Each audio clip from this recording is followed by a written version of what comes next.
BFM Business, BFM Crypto, le club.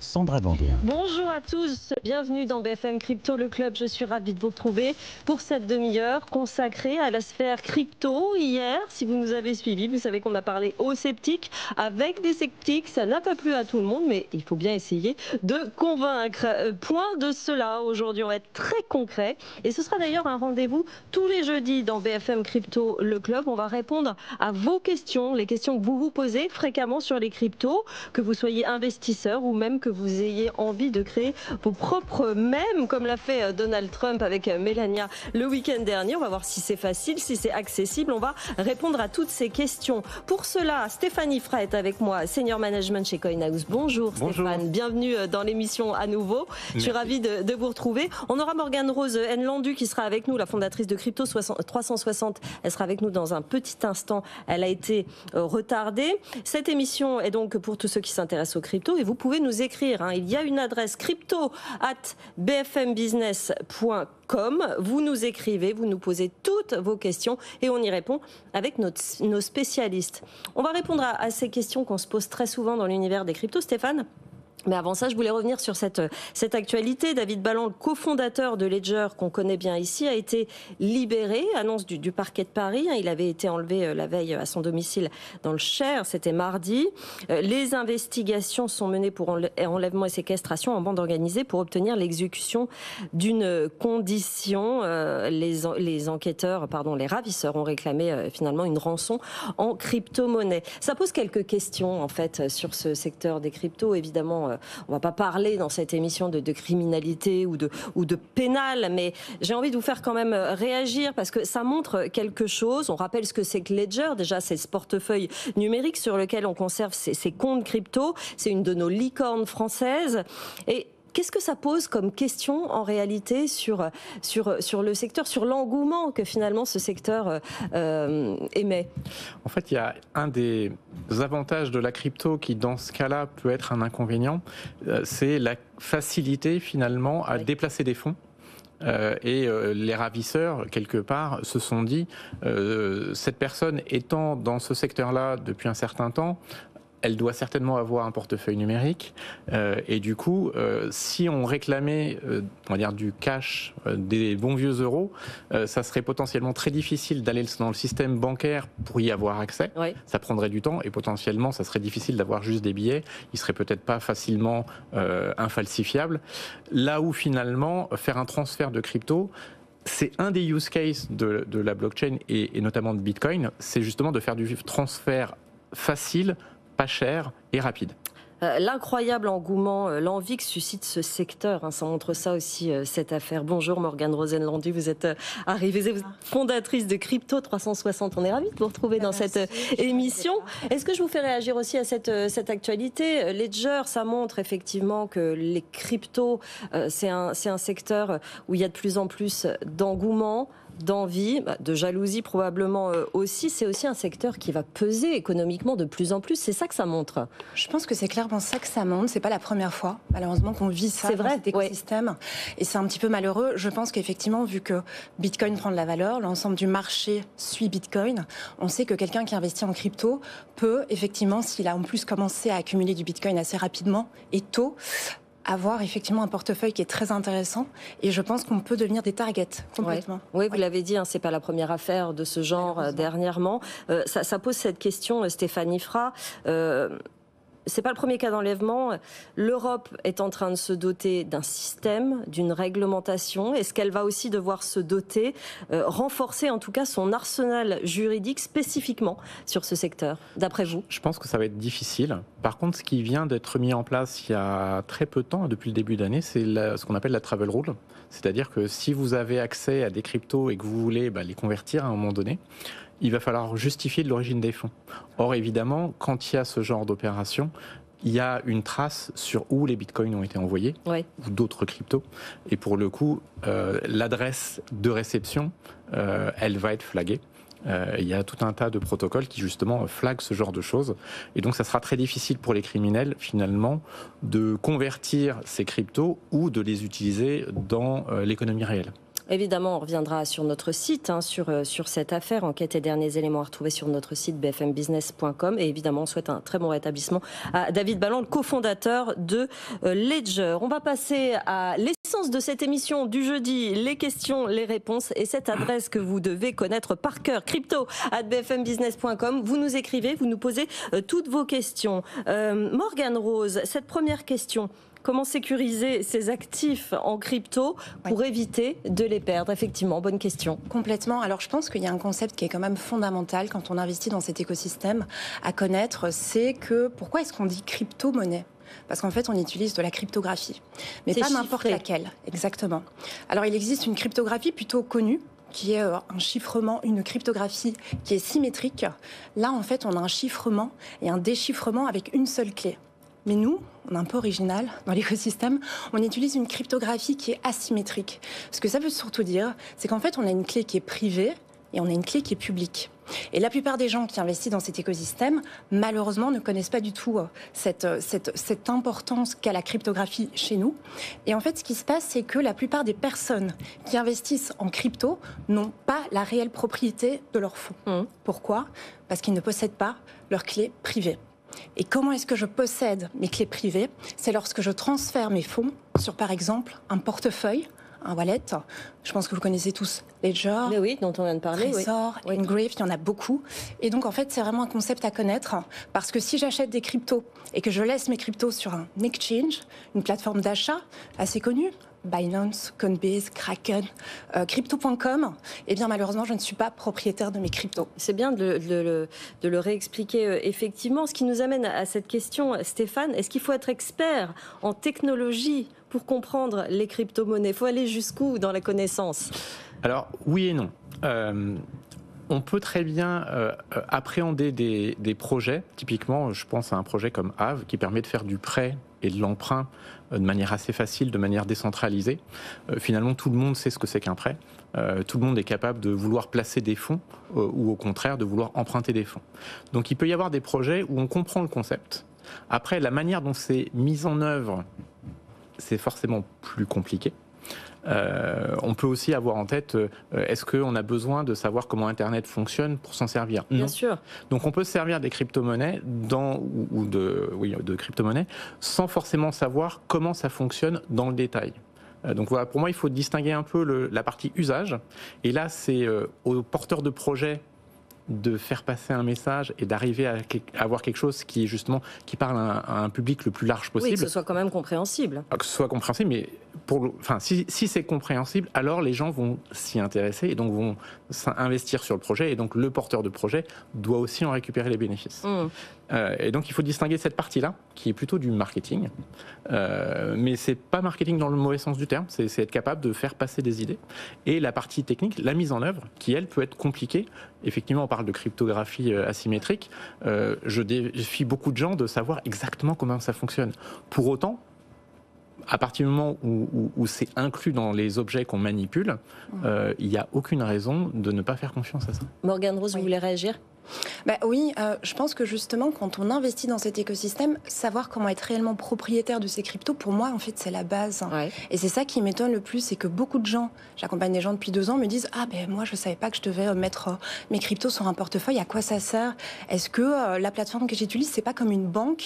Et moi, là, je tombe des nues parce que je me dis « Mais en fait, les devoirs, ils n'ont pas été faits. Ouais, » Et en même temps, c'est normal, c'est nouveau. Je comprends. Mais, oui, Stéphane? Oui. En fait, juste, c'est d'une certaine manière, quand on dépose nos euros dans notre banque, c'est aussi plus nos euros.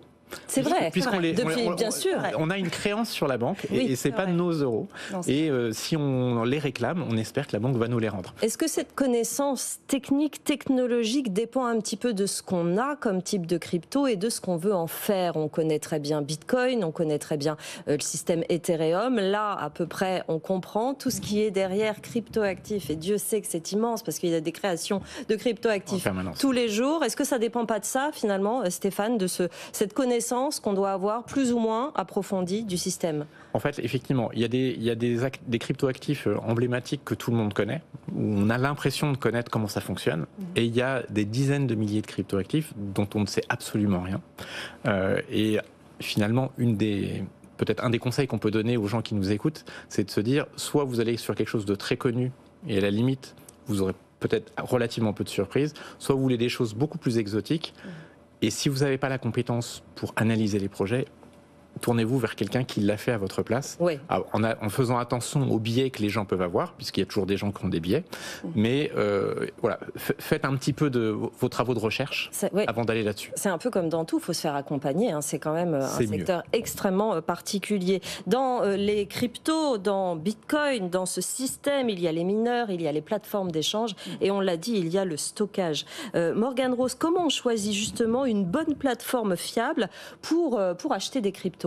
C'est une très bonne question. Je pense que beaucoup de débutants et débutantes vont justement se lancer avec tout ce qui se passe dans l'écosystème. Donc, je pense que le choix d'une plateforme, alors ça peut dépendre de plusieurs critères, mais le premier, ce serait peut-être d'utiliser des plateformes qu'on utilise grandement, c'est-à-dire que la masse qui investit dans les cryptos utilise beaucoup, donc des plateformes en fait connues, des plateformes où on a un petit historique. Moi, je me méfierais énormément des petites plateformes qu'on ne connaît pas, parce que voilà, on ne sait pas très bien comment ça va se passer. Et c'est vrai que l'avantage d'une plateforme qui est là depuis un bon bout de temps, c'est de se poser la question, est-ce que cette plateforme, elle a déjà eu des problèmes dans le passé ? Sinon, on peut se dire qu'on peut avoir un petit peu plus confiance. Et puis surtout, est-ce qu'on est en réglementation ? Est-ce qu'on est conforme à la réglementation selon le pays, évidemment, de résidence où on est ? Ça, c'est important. Oui, j'allais dire, parce que des plateformes, il y en a qui sont basées en Europe, il y en a qui sont basées aux États-Unis. C'est pas la même chose. Derrière, il n'y a pas les mêmes règles juridiques et peut-être qu'il y a un traitement différent des clients, finalement. Comment on choisit ça ? Parce que c'est vrai qu'on pourrait, a priori, ne pas forcément se poser ces questions-là, Morgane Rose. Oui, déjà en Europe, nous, on a MiCA. Donc maintenant, il faut être compliant comme MiCA en Europe. Effectivement, aux États-Unis, c'est complètement différent. Maintenant, Elon Musk est au pouvoir. On va voir qu'est-ce qui va se passer au niveau des lois, si ça va changer quelque chose ou pas. Mais effectivement, quand on regarde les plus grandes plateformes, Binance, Coinbase, Kraken, c'est quand même, elles sont assez connues. On sait que, d'ailleurs, il y a eu des modifications récemment avec MiCA 1, le Tether, l'USDT, qui est un stablecoin assez utilisé, qui est malheureusement délisté déjà de Coinbase. Les autres plateformes devraient se mettre en tout cas au pas au niveau de l'Europe. Donc moi je pense que c'est des critères qui sont importants. Maintenant, les autres critères qui peuvent peut-être aider les personnes qui vont nous écouter, c'est peut-être les frais. On peut aussi comparer les frais. On peut aussi comparer la disponibilité des cryptos, parce que toutes les plateformes ne possèdent pas toutes les cryptos. Donc il y a des plateformes où il y a plus de cryptos que d'autres. Et donc si quelqu'un a envie d'acheter des cryptos, donc regardez l'historique. Est-ce qu'il y a déjà eu des soucis ou pas ? Est-ce que c'est compliant avec la réglementation de mon pays de résidence ? Et puis ensuite, faites un peu vos devis au niveau des frais, parce que des fois il y a des grosses différences. Oui, faites vos devis, c'est vrai que c'est quand même une question importante en plus de faire ses devoirs et de s'intéresser un petit peu au sujet. Le sujet dont on a parlé tout à l'heure en début d'émission se pose avec cette question. Stéphanie Fra, les crypto-monnaies ne servent-elles qu'à des activités illégales ? On n'en est plus forcément là, mais c'est vrai que là où il y a de l'argent, évidemment, forcément, il y a des activités illégales aussi. Alors, plusieurs chiffres pour parler de ça. D'une part, sur l'ensemble des flux de crypto-monnaies l'année dernière, seulement 0,34% des flux étaient liés à des activités criminelles. Oui, c'est bien de le rappeler. Voilà. Donc c'est juste pour montrer que c'est pas la majorité des transactions qui sont liées à ce genre d'activité. Maintenant, si on regarde en valeur absolue les activités criminelles dans le monde, et ça c'est un rapport du Nasdaq qui le dit, il y a 3100 milliards de transactions illégales. Parmi celles-ci, 24 milliards sont en crypto. Ouais. Donc le gros des transactions illégales sont avant tout réalisées en argent traditionnel, parce que finalement les criminels, ils ont besoin de dollars ou d'euros pour vivre. C'est un fantasme qu'on a inventé, c'est le fait qu'il y ait beaucoup d'argent, ou c'est que finalement le secteur s'est assaini et qu'au début de l'activité, il y avait plus effectivement d'activités illégales il y a 15 ans. Je pense qu'il y a eu effectivement un assainissement. Il y a eu aussi de l'utilisation faite de la crypto par certains réseaux criminels qui, je pense, ont pas mal entaché la réputation du secteur, mais je pense qu'on a fait beaucoup de chemin depuis ce temps. Déjà, quand on regarde juste les proportions en termes d'activité illégale, mais également de régulation, qui sont aussi des preuves que ça devient beaucoup plus encadré finalement l'utilisation. On est en train de mettre en place toutes les règles avec MiCA, avec les travel rules, qu'on a dans le secteur financier traditionnel. Oui, c'est ça sert à ça aussi. Exactement. Morgane Rose, vous vouliez réagir peut-être ? Complètement, je pense qu'on est passé de Silk Road, c'est un peu l'archétype au départ de Bitcoin. Donc d'ailleurs, il a été libéré, le fondateur, grâce à Donald Trump qui était au pouvoir. C'est passé hier dans la nuit, je pense. Oui. Donc c'est quand même une célébration à avoir, parce que c'est quelqu'un qui en fait a voulu prouver que Bitcoin pouvait être utilisé comme un moyen de paiement. Et quelque part, qu'est-ce qui se passe aujourd'hui, 10 ans plus tard? En fait, c'est adopté par des pays entiers. On a quand même une adoption massive institutionnelle depuis 2024, avec les ETF Bitcoin, puis ensuite les ETF Ethereum, puis tous les ETF qui arrivent bientôt. Il y a beaucoup de demandes en ce moment. Solana, XRP, enfin, on en a un peu partout. C'est vrai. Et donc, je trouve que c'est intéressant de voir que cette monnaie qui était décriée comme l'argent pour le blanchissement, pour le terrorisme, pour acheter des choses illégales, est aujourd'hui achetée par des États entiers, des pays entiers. On a 2 GAFAM, notamment Amazon, qui doit donner une position sur la conversion de sa trésorerie pour 5% en avril en Bitcoin. C'est énorme. Oui. Donc je veux dire, on parle plus de... C'est plus du tout niché, ça devient vraiment mondial. Oui, évidemment. Cette institutionnalisation, elle va devenir encore plus importante dans les 4 prochaines années. Là, vraiment, vraiment faire très attention à ce qui se passe. On va reparler de technique. Quelle est la différence, Morgane Rose, entre un portefeuille chaud et un portefeuille froid? Oui, alors j'ai un peu commencé à parler de clés privées et de clés publiques. Oui. Et j'ai parlé de portefeuille. Alors j'ai pas eu le temps de spécifier, mais c'est bien parce qu'il faut quand même connaître les différentes familles de portefeuilles qu'on a. On a la chance d'avoir beaucoup de portefeuilles différents, mais les 2 grandes familles, c'est d'abord les portefeuilles froids et les portefeuilles chauds.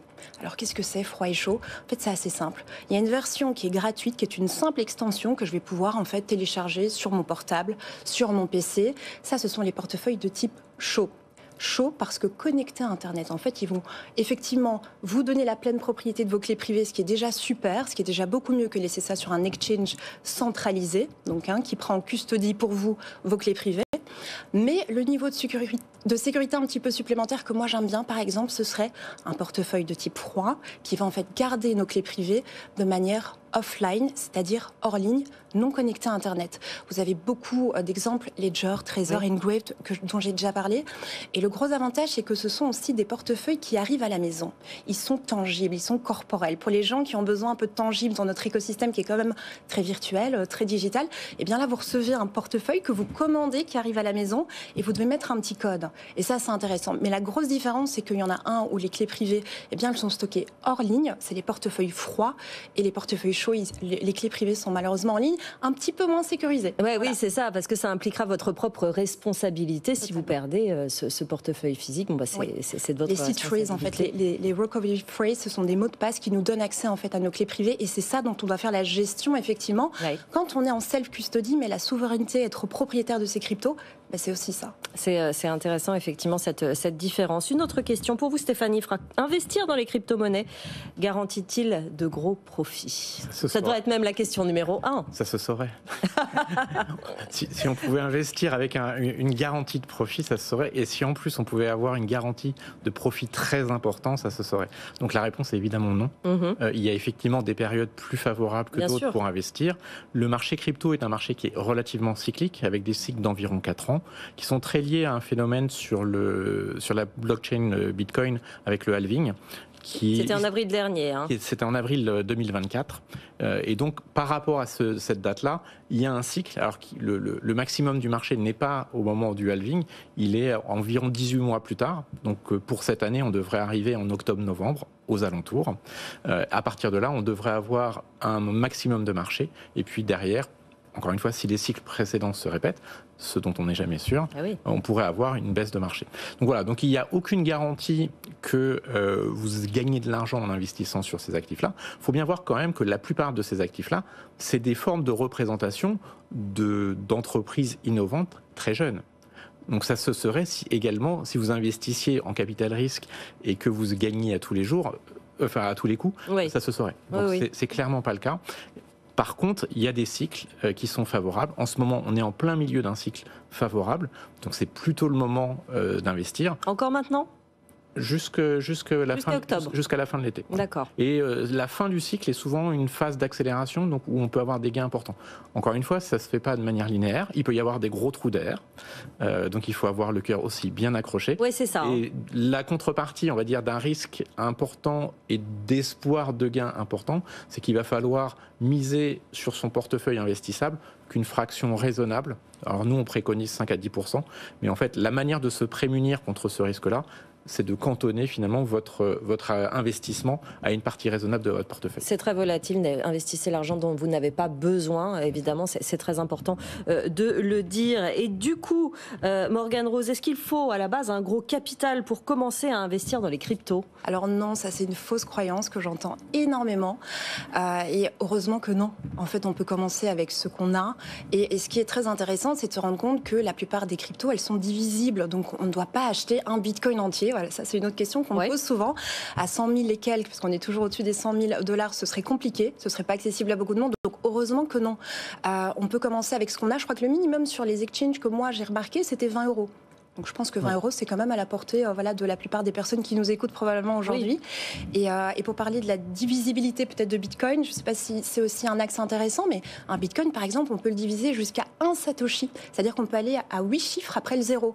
C'est quand même super intéressant et c'est en petit hommage à Satoshi Nakamoto, le créateur de Bitcoin, qui a écrit le white paper le 31 octobre 2008. Et c'est pour lui faire un petit clin d'œil. Donc on peut vraiment acheter des toutes petites parts, mais pas que de Bitcoin. Tous les actifs, les crypto-actifs sont divisibles. On va répondre à la question de Romain. Elle est très intéressante. Il a 18 ans, il est en première année d'école de commerce. Quels sont les aspects juridiques et réglementaires à prendre en compte pour créer, gérer et pour promouvoir un meme coin, en particulier concernant le choix du statut légal de l'entreprise porteuse, la conformité aux lois locales et internationales sur les crypto-actifs et la protection des droits de propriété intellectuelle. Qui veut commencer à répondre? Stéphane. Je veux bien commencer. Alors déjà, pour créer un meme coin, il y a des plateformes qui vous permettent de le créer quasiment instantanément et sans frais. Donc créer un meme coin en soi, c'est très facile. Et d'ailleurs, il faut bien voir qu'un meme coin, c'est pas autre chose qu'une crypto. Une crypto, c'est un programme informatique. Finalement, vous pouvez faire déjà de la duplication par exemple du Doge, qui est le plus gros meme coin qu'on connaisse sur le marché. Vous pouvez dupliquer le code, l'appeler comme vous voulez, et le meme coin existe. Maintenant, la vraie difficulté, donc juridiquement, vous n'avez même pas besoin d'avoir un statut d'entreprise pour le faire. Maintenant, si vous cherchez à commercialiser ce meme coin, là, effectivement, commence à se poser les questions de est-ce que j'ai le droit ou pas de vendre, qu'est-ce que je vends réellement, et sous quelle juridiction, finalement, je peux me retrouver. Donc, un meme coin, c'est pas une security.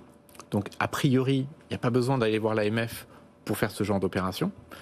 Ça ne veut pas dire qu'il n'y a personne à aller voir pour faire ce genre de vente. Voilà. Puisqu'on est quand même dans la vente au particulier, potentiellement, il peut y avoir du droit de la consommation qui arrive. Donc, il peut y avoir plusieurs types de droits auxquels il faut quand même se conformer. Donc, ça, c'est une première chose. Ensuite, la vraie difficulté, elle n'est pas du tout technique dans la construction du meme coin, elle est dans la partie marketing. Donc, on a eu un très bel exemple ce week-end avec le Trump. Le Trump et le Melania. Exactement. Où là, pour le coup, c'est un meme coin. Ça a été lancé très rapidement. Ça a atteint des niveaux quasiment incroyables en à peine quelques heures, puisqu'on est passé de rien à quasiment 15 milliards. Là, on est un peu redescendu, on est à peu près à 7 milliards de capitalisation. Ils ont vendu 20% sur le marché, ils ont gardé 80% des mêmes coins en circulation. Donc, ils ont une sorte de réserve de valeur. Tout à fait. Et là, qu'est-ce qui fait que ça a fonctionné d'un point de vue, on va dire, engouement ? C'est parce que le marketing s'est fait sur le nom de Trump, qui est un très bon marketeur, qui a une visibilité mondiale, au moment où il a pris les rênes des États-Unis avec une campagne très favorable sur les cryptos. Romain, vous pouvez, un début de réponse pour cette question juste avant la création de votre propre mème. Et vous pouvez continuer évidemment à nous écrire à crypto@bfmbusiness.com. Très vite, on va répondre à la question aussi de Mathieu, parce qu'il nous reste 3 minutes. Pourriez-vous nous expliquer lors d'une de vos émissions comment sont calculées les valeurs et cours d'un crypto-actif? Morgane Rose. Oui, alors dans les grandes lignes, moi je dirais que c'est surtout l'offre et la demande. En fait, il doit y avoir une rencontre entre un acheteur et un vendeur, et dès que le consensus est là, en fait, il y a vente, et il y a une offre, une demande qui vont en fait faire qu'on a un prix. Par exemple, l'offre du Bitcoin, on va peut-être s'intéresser à Bitcoin, la toute première crypto mondiale du marché. Son offre, elle est émise comment? Par le minage. Et le minage, il dépend de quoi? Du block reward. Et le block reward, il dépend de quoi? Du halving, dont on a parlé, qui a eu lieu le 20 avril 2024. C'est la division, le halving. La division, exactement. Donc là, on a 3 Bitcoin 125 qui sont créés par bloc, et c'est ça qui crée l'offre de Bitcoin, en sachant que l'offre de de Bitcoin, elle est limitée. C'est ça qui fait aussi la force de Bitcoin. 21 millions au final. Totalement. Oui, c'est ça. On aura terminé en 2140 la création de Bitcoin. Et donc c'est ça qui fait que l'offre de Bitcoin est limitée. Ça en fait un scare asset, on appelle ça. Et parce qu'il voulait être différent de l'euro. L'euro, on peut imprimer, etc. Oui. Et c'est ça qui fait que l'offre, par exemple, et la valeur de Bitcoin peut être très intéressante pour des investisseurs. C'est parce qu'on a une offre qui est limitée et une demande qui est grandissante. Les États, on en a parlé, l'institution, et de plus en plus d'achats, je pense, de grosses sociétés également. Donc c'est ça qui peut faire le prix d'une crypto, mais quoi d'autre? Peut-être aussi un listing sur un exchange. On sait que quand on a une annonce, par exemple, d'une crypto qui n'est pas encore listée, donc elle n'est pas encore assez accessible, cette crypto, quand elle le devient, beaucoup de gens se positionnent et le prix peut, sur le court et moyen terme, en tout cas, ça peut fluctuer. Et puis les bonnes nouvelles, tout simplement. On a vu les bonnes nouvelles avec les ETF Bitcoin. D'abord la rumeur, puis l'approbation. Résultat, un ATH avant le halving, ça c'était quand même la première fois qu'on vivait ça dans les cycles des cryptos. Et donc je trouve ça très intéressant. Voilà, il y a plusieurs nuances à mettre, mais sinon ce serait l'offre et la demande. Vous voulez compléter en une minute, oui, Stéphane? Effectivement, on a touché la notion de modèle, ou plutôt d'actifs rares. Effectivement, on peut par exemple essayer d'avoir des modèles de valorisation. Donc un modèle peut être basé sur les coûts d'exploitation des mineurs et de se dire ces gens-là ont envie de faire une marge de 10, 15, 20%. C'est plus ou moins risqué. Et donc, ça vous donne une sorte de prix, puisque vous connaissez le coût de production. Vous avez également le modèle qu'on appelle de stock to flow, qui est un modèle justement basé sur la rareté de l'actif, qui a été plutôt développé sur les actifs type l'or, l'argent, les métaux précieux, qu'on a pu transposer au monde du Bitcoin, avec évidemment un petit fitting pour que ça fonctionne par rapport au prix du Bitcoin. Et en fait, on s'aperçoit qu'on a un modèle qui fonctionne assez bien depuis le lancement du Bitcoin, qui prédit un prix dans ce cycle-là, entre 150 et 200K au maximum, alors sur un plateau, sachant que évidemment, on peut aller très au-dessus, très en dessous, mais ça donne des ordres de grandeur. Ouais. Et ce qui est effectivement un peu compliqué par rapport au monde des actions, où là, finalement, comment on valorise une action? On regarde les dividendes futurs, on regarde, pour avoir les dividendes futurs, c'est les profits futurs, et puis on a une valeur terminale. On ramène tout ça dans la valeur du jour et ça vous donne un prix de l'action. C'est un peu plus compliqué dans le monde des cryptos et le stock to flow, par exemple, sur le Bitcoin est intéressant à cet égard pour essayer de valoriser cet actif. On a essayé de répondre le mieux possible à vos questions, les questions que vous vous posez le plus souvent sur le secteur des cryptos. Merci beaucoup Morgane Rosenlandu, fondatrice de Crypto 360. Merci d'être venue. Vous reviendrez pour cet exercice, c'est tous les jeudis. Merci Stéphanie Fra, Senior Management chez CoinHouse, d'être venue. Pareil, on vous attend dans cette émission, vous êtes le bienvenu évidemment. L'antenne continue sur BFM Business pour nous écrire crypto@bfmbusiness.fr. Dans l'après-midi, dans 1h30, la visio Donald Trump depuis Davos, ce sera à suivre en direct sur BFM Business. 18h30, Edwige Chevrillon, la grande interview. C'est Patrick Martin qui sera à son micro. Et tout de suite, je vous laisse entre les mains de Guillaume Sommerer. Passez une très bonne après-midi sur BFM Business. BFM Business, BFM Crypto, le club.